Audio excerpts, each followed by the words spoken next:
Arrest করেনি রাজ্য প্রশাসন, সেদিন তো নির্বাচন ছিল না। সেটাই। তাহলে কি সেই রাষ্ট্রপতি শাসন জারি করার পরিস্থিতিটা হয়ে গেছে? আমি মাননীয় নির্বাচন কমিশনের কাছে আমি অন্তত ব্যক্তি মানুষ হিসেবে জানতে চাই, নির্বাচন বন্ধ করুন ইমিডিয়েট। 4 মাস ধরে বাংলার মানুষ নাটক দেখছে, তৃণমূলের কেউ কোনো মুখপাত্র এটার প্রতিক্রিয়া দেয়নি। স্যার ঘুরে ফিরে একটাই কথা, এই রাজ্যে হচ্ছেটা কি, যেখানে সুপ্রিম কোর্ট পর্যন্ত রাজ্যকে ভৎসনা করছে, রাজ্যের আইন শৃঙ্খলা নিয়ে প্রশ্ন তুলছে, সেইখানে দাঁড়িয়ে যে সমস্ত বিচারপতিরা রয়েছেন এই এসআইআর কাজে যুক্ত রয়েছেন, তাদের গাড়ির ওপর হামলা হচ্ছে, তাদের গাড়ি ভাঙচুর হচ্ছে। তারা বলছেন তারা গাড়ির ভেতর থেকে যে কথা বলছেন সেই কথা জনসমক্ষে আসছে। এরপরে এই এসআইআর তো পুরো ভেস্তে যাবে, এবং এই পুরো বিষয়টা ভোটে কতটা প্রভাব ফেলবে? দেখো, প্রথম অনেকগুলো প্রশ্ন করেছো। প্রথম প্রশ্নটা হচ্ছে বিচারপতিদের নজিরবিহীনভাবে 7 জন বিচারপতি মাননীয় সুপ্রিম কোর্টের আদেশনামার, যেই আদেশনামায় জুডিশিয়ারিকে নামানো হয়েছিল 142 নম্বর ধারা অ্যাপ্লাই করেছিল, যেই ধারাতে জুডিশিয়ারিকে পুরোপুরি নির্বাচনের কাজে ভারতবর্ষে প্রথমবার ব্যবহার করা হয়েছিল। 700-র উপরে বিভিন্ন স্তরের বিচারপতি, এমনকি অন্য রাজ্যের বিচারপতিরাও জুডিশিয়ারির পার্টকে এক্সিকিউটিভ পার্টের সাথে অঙ্গাঙ্গি যুক্ত করে একটা নিরপেক্ষ বিচারাধীন এসআইআরের যারা বিচারাধীন ছিলেন তাদের নামটা স্ক্রুটনি করতে বলেছিল, এবং তারা এখনও পর্যন্ত যা খবর তারা খুব স্মুথলি এটা করছে। 6 তারিখের মধ্যে তাদের ডিউ টাইমের মধ্যে কাজটা তারা কমপ্লিট করে ফেলবে, এটাও শেষ খবর যেটা। এর মাঝখানে সেই মালদা জেলাতে গতকাল বিকেল 3:30 থেকে রাতি 12টা পর্যন্ত যে ভয়ানক একটা লুম্ফেনাইজড ভ্যান্ডালিজম চলল। মাথা রাখতে হবে, এই বিচারপতিরা কেউ উড়ে উড়ে এসে এসআইআরে ঢোকেনি। 142 নম্বর ধারা অ্যাপ্লাই করে সুপ্রিম কোর্ট, যেই ধারাতে তারা বারবার বলেছে যে এই রাজ্যে এক্সট্রা অর্ডিনারি সিচুয়েশন তৈরি হয়েছে এসআইআরে, এবং তার জন্য তারা কাঠগড়ায় মূলত দাঁড় করিয়েছে রাজ্য প্রশাসনকে, রাজ্য সরকারকে, রাজ্যের তৃণমূল দলটাকে। তাহলে এই যে এন্টায়ার প্রক্রিয়াটা আছে, সেই এন্টায়ার প্রক্রিয়াতে যেভাবে সাংঘাতিক একটা ঘটনা হলো, যেটা আমি বলছি মাননীয় সুপ্রিম কোর্টের কথা কোট করে, যে মাননীয় সুপ্রিম কোর্টের প্রধান বিচারপতিকে বলতে হচ্ছে এ রাজ্য সবচেয়ে পোলারাইজড, অর্থাৎ ইঙ্গিতটা হচ্ছে ধর্মীয় মেরুকরণের রাজ্য এ রাজ্য। শুধু তাই নয়, রাজ্যের জনগণের ট্যাক্সের টাকায় রাজ্যের তৃণমূল সরকার একাধিক উকিল দাঁড় করিয়েছিল।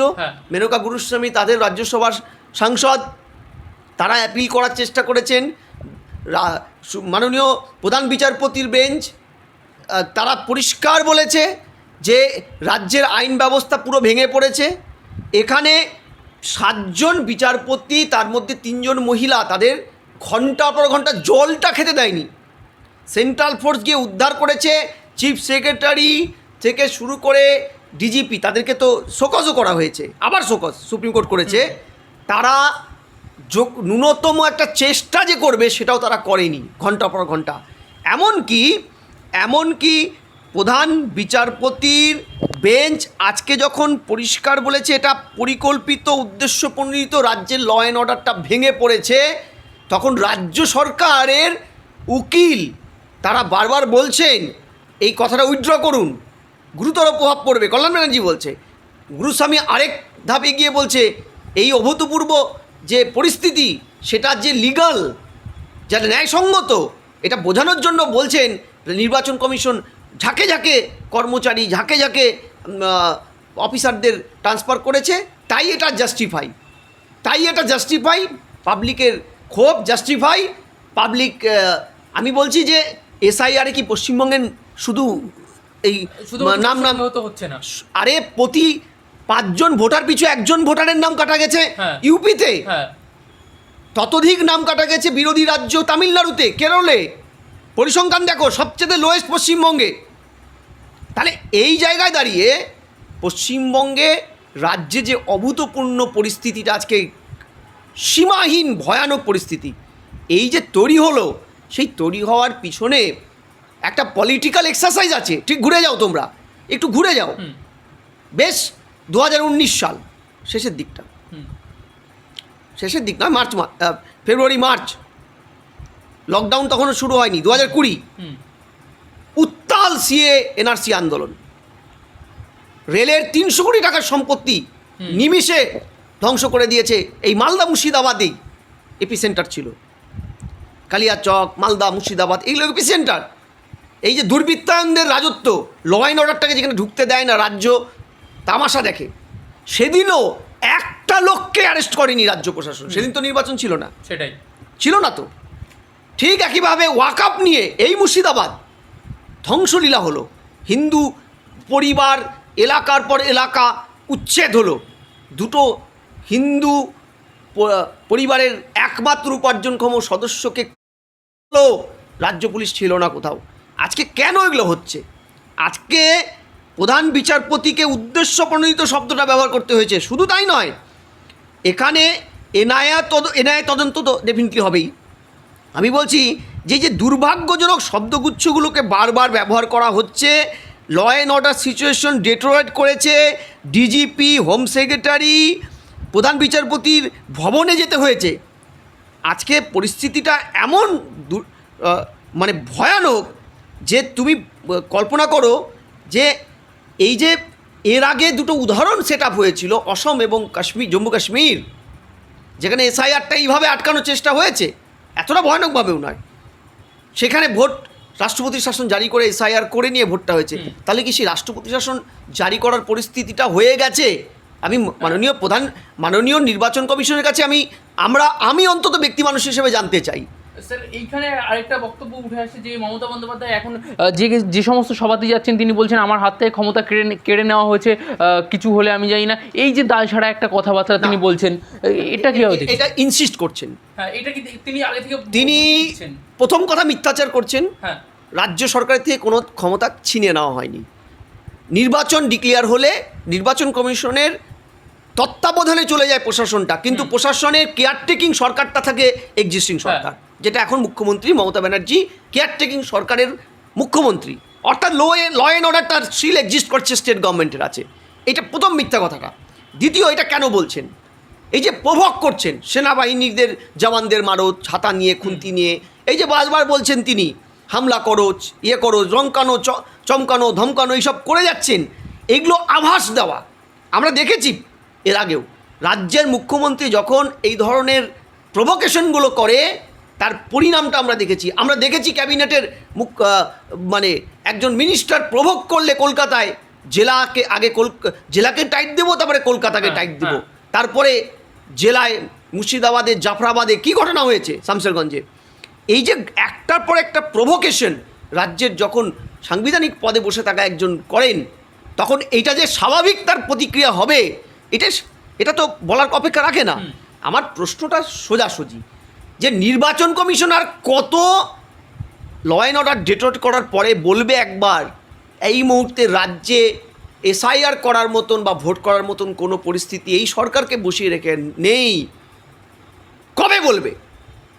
এর চাইতে অনেক ছোট ঘটনা। আমি তোমাকে 1995 সাল ঘুরে যাও, তখন মহারাষ্ট্রের পদে বসে আছে শরদ পাওয়ার মুখ্যমন্ত্রী, ভোট ডিক্লেয়ার হয়েছে, টিএন সেশন নির্বাচন কমিশনার, তিনি এই রকম প্রশাসনিক ব্যবস্থা চলছে নির্বাচন কমিশনের আন্ডারে, তিনি কিছু আমলার কাজে খুশি নন, সরাসরি আমলাদের ধমকে চমকেছেন, লিমিটেড করার চেষ্টা করছেন, শাসক দল যেটা করে বরাবর। সেই সময় পরিষ্কার টিএন সেশন সরাসরি কেয়ারটেকিং সরকারের মুখ্যমন্ত্রী শরদ পাওয়ারকে বলেছিল প্রকাশ্যে ক্ষমা চান, ক্ষমতার অপব্যবহার বন্ধ করুন, নাহলে ভোট বন্ধ করে দেবো। বেগতিক হয়ে তিনি ক্ষমা চেয়েছিলেন। একইভাবে 1996 টিএন সেশনের নেতৃত্বে বিহারের উপনির্বাচন আটকে গিয়েছিল, বন্ধ করে দিয়েছিলেন তিনি। তাহলে নির্বাচন কমিশন কি ছোটো জগন্নাথ? বিশ্বাস করি না। এই নির্বাচনের আইনেই তো 2006-এ এ রাজ্যে 15 জন আইপিএস, 5 জন ডিএম এক ধাক্কায় সরিয়ে দেওয়া হয়েছিল। লিংডো নির্বাচন কমিশনার। শুধু তাই নয়, 11 সাল SY কুরেশি, তার নেতৃত্বে যখন নির্বাচন চলছে, নির্বাচনের কয়েক সপ্তাহ আগে ডিজিপি নপরাজিৎ মুখোপাধ্যায়কে নিষ্ক্রিয় করে দেওয়া হয়েছিল, তার জায়গায় আনা হয়েছিল রঞ্জিত কুমার পচনন্দাকে, মুখ্যমন্ত্রী যেই বছর ক্ষমতায় আসলেন। ঠিক আছে, তাহলে প্রশ্নটা হচ্ছে নির্বাচন কমিশন আর কত অনাচার, ক্ষমতার অপব্যয়, ব্যবহার, বিশৃঙ্খলা দেখার পরে, বিরোধী নিধন দেখার পরে পদক্ষেপ নেবেন। তার কাছে যে ক্ষমতা আছে সেই ক্ষমতার, নির্বাচন বন্ধ করুন ইমিডিয়েট। নাটক দেখছে মানুষ, 4 মাস ধরে বাংলার মানুষ নাটক দেখছে। এসআইআরের নাম করে রাজ্য সরকারের সীমাহীন স্বৈরাচারিতা, ক্ষমতার অপপ্রয়োগ, সমস্ত প্রশাসনিক কাজ বন্ধ করে দিয়ে এসআইআর এসআইআর জ্ঞান করে দেওয়া এই রাজ্য সরকার, এই নাটক বন্ধ করুন। আজকে স্ট্যালিনও তো মুখ্যমন্ত্রী, বিজেপি বিরোধী মুখ্যমন্ত্রী, সে তার নির্বাচনী প্রচারে একটাবার এসআইআরকে কাঠগড়ায় দাঁড় করিয়ে কোনো স্টেটমেন্ট দিতে দেখেছেন বিজয়নকে? বাম রাজ্য কেরলে আমরা দেখিনি, আপনারা দেখেছেন কিনা জানি না। আর এখানে এসআইআর ছাড়া কোনো টপিক নেই। আজকে এসআইআর নিয়ে রাজ্য মুখ্যমন্ত্রীকে, তার সেকেন্ড ইন কমান্ড অভিষেককে বলতে হচ্ছে, তাকে বলতে হচ্ছে না তারা 15 বছরে কি কাজ করলো। একটাবার বলতে হচ্ছে না রাস্তাঘাট সমুদ্রের মতন বড় বড় গর্ত, চাঁদের মধ্যে যে বড় বড় গর্ত, সেই গর্ত বিরাজমান, বড় বড় গর্ত, সাংঘাতিক একটা অচলাবস্থা রাজ্যের বিভিন্ন প্রান্তে, চাকরি নেই, ডিএ নেই, একটার পর একটা ব্যর্থতা, ল অ্যান্ড অর্ডার সিচুয়েশন ভেঙে পড়েছে, নারীরা সুরক্ষিত নয়, এগুলো কোনো ভোটে ইস্যু করছে না রাজ্য। সব কিছুর দায়ী এসআইআর করে নিয়ে মুখ্যমন্ত্রীকে প্রভোকেশন করতে হচ্ছে। বিভিন্ন জনসভায় একটা বিশেষ সম্প্রদায়কে বারবার তাদের উদ্দেশ্যে প্ররোচনা দিতে দেখা যাচ্ছে, আমরা ক্ষমতায় না থাকলে একটা সম্প্রদায় ঘিরে ধরে মেরে ফেলবে। এই যে প্ররোচনা, তারপরও রাজ্যের মুখ্যমন্ত্রীর বিরুদ্ধে একটা অন্তত স্টেপ নিক নির্বাচন কমিশন, নিতে দেখিনি আমরা। ঠিক নিতে যেমন দেখিনি আমরা 24-এর নির্বাচনের সময় হুমায়ুন কবিরকে দিয়ে রাজ্যের মুখ্যমন্ত্রী যে ভাষায় সাম্প্রদায়িক বিদ্বেষ ছড়িয়ে মুর্শিদাবাদে এক পোল ভোটটা করিয়েছিল, অধীর চৌধুরীকে হারিয়েছিল। এটা আমার কথা নয়, হুমায়ুন কবির নিজে স্বীকার করেছেন। ঠিক আছে, রাজ্যের কোনো মন্ত্রী, কোনো তৃণমূলের কেউ, কোনো মুখপাত্র এটার প্রতিক্রিয়া দেয়নি। তাহলে এই প্রশ্নটা আমার রয়ে গেল আপনাদের কাছে, যে এই যে আজকে সাংঘাতিক অগ্নিগর্ভ পরিস্থিতি, আমি জানি না লেটেস্ট আর কি হতে যাচ্ছে। আজকে নর্থ থেকে সাউথকে সম্পূর্ণ পরিমাণে করে দেওয়া হয়েছে, কাটেল করে দেওয়া হয়েছে, নেই ভারতবর্ষের ভূখণ্ড থেকে তারা যেন আলাদা। এই মালদা, মুর্শিদাবাদ, এই কালিয়াচক, তার আমরা বছর 5-7 আগে দেখেছিলাম কালিয়াচকে আর্মির বেস ক্যাম্পে হামলা হয়ে পুড়িয়ে দেওয়া হয়েছিল। রাজনাথ সিংকে চলে আসতে হয়েছিল স্বরাষ্ট্রমন্ত্রী তৎকালীন, কিছু হয়নি। আজকে প্রশ্নটা ওই জায়গাতে গিয়ে, কত শত মানুষের খুন হলে, কত শত মানুষ ক্ষতিগ্রস্ত হলে, কত শত মানুষ এখানে ভোটের শাসকের সন্ত্রাসের বলি হলে, প্ররোচনার বলি হলে, সুপ্রিম কোর্টের মাননীয় চিফ জাস্টিসের ভাষায় এই মানে পোলারাইজেশনের, মেরুকরণের বলি হওয়ার পরে নির্বাচন কমিশন শেষে বোধোদয় হবে যে এখানে ভোট করার মতন কোনো পরিস্থিতি এই সরকারকে কেয়ারটেকিং অবস্থায় বসিয়ে রেখে সম্ভব নয়। অন্তত 355টাও যদি জারি করা যায়, কবে? আমি সেই দিনটার অপেক্ষায় আছি। এভাবে ভোট হতে পারে না। আমি প্রথম দিন থেকে বলে আসছি, এইভাবে ভোট, হয়তো কথাটা অনেক অসাংবিধানিক, কিন্তু সংবিধান গণতন্ত্রের পরিভাষা যারা বোঝে না তাদেরকে সংবিধান গণতন্ত্র দিয়ে উত্তর দেওয়ার জায়গা অন্তত কোনো পলিটিক্যাল সায়েন্স বলে না। মানে কোনোভাবে সেই সংবিধানকে রক্ষা করার জন্য 355 এখন জরুরি স্যার এই রাজ্যে। কী মনে হয় আজকে সাংবাদিকরা মার খায়? এক একটা সাংবাদিক ইউটিউবে ছোট ছোট গরিব ছেলে মেয়েরা দুটো পয়সার জন্য দুটো ইউটিউব চ্যানেল করেছে, তারা সত্যি কথাগুলো বলছে বলে তাদেরকে বেধড়ক মারা হচ্ছে। আজকে বাসন্তীতে সেন্ট্রাল ফোর্সকে সামনে দাঁড় করিয়ে রেখে কিভাবে মারা হলো, আজকে এই জোড়াসাঁকো গিরিশ পার্কে কীভাবে মারা হলো। প্রশ্নটা হচ্ছে এইভাবে আর যাই হোক ভোট হতে পারে না। আজকে এখানে এক্সিস্টিং মানে মালদার এসপি ডিএম তারা কোথায় ছিল? কেন 3:30টার থেকে রাত্রি 12টা অবধি তাদের কেউ উদ্ধার করতে গেল না? কেন সেন্ট্রাল ফোর্সকে গিয়ে বের করে আনার সময় 100টা পুলিশের গাড়ি ভাঙচুর হলো? এই ভ্যান্ডালাইজ ফোর্সকে নিয়ন্ত্রণ করার কি কেউ নেই? কেউ নেই।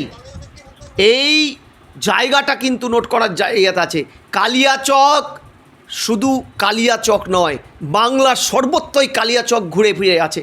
একটা প্রতিচ্ছবি বাংলা, একটা সামান্য প্রতিচ্ছবি, একটা পাঠ, সেইটা পুরো ওয়েস্ট বেঙ্গল জুড়ে আছে এদের মডেল। উত্তর দক্ষিণ পূর্ব পশ্চিম সর্বত্র, শুধু অপেক্ষায় আছে ভোটটার আরও যত কাছে আসবে তত এই বিশৃঙ্খলা বাড়বে। আচ্ছা, ভাবতে পারছো তুমি 170-80 জন জনগণ পিছু একটা করে ফোর্স দেওয়া হয়েছে, প্রায় 3 লক্ষ সেন্ট্রাল ফোর্স, আরও আসবে 1 লক্ষর উপরে স্টেট পুলিশ, 450-400-র উপরে বিভিন্ন স্তরের কর্মী অফিসারদেরকে ট্রান্সফার করে খোলস পাল্টে দেওয়ার পরেও একটা নির্বাচনকে সুস্থভাবে করা যাচ্ছে না। নমিনেশন পর্ব চলছে এই মাত্র সবে। তাহলে কোন জায়গায় দাঁড়িয়ে গেছে প্রশাসনটা? রাজ্যের মুখ্যমন্ত্রীকে বলতে হচ্ছে প্রভোগ করে, যাকেই আনো না কেন আমারই লোক। ভাবতে পারছো তুমি? এই পরিস্থিতিটা ভয়ানক। আমি কত শত আমার সহনাগরিকের প্রাণ চলে যাবে, কত নির্বাচনের সাথে যুক্ত কর্মীদের প্রাণ যাবে আমি জানি না। জিতবে হয়তো কেউ একজন, কিন্তু মানবতা হারবে, গণতন্ত্র হারবে, সংবিধান হারবে, মানুষের মতবাদ, মানুষের ভোটাধিকার হেরে যাবে, ভুল উন্ঠিত হবে।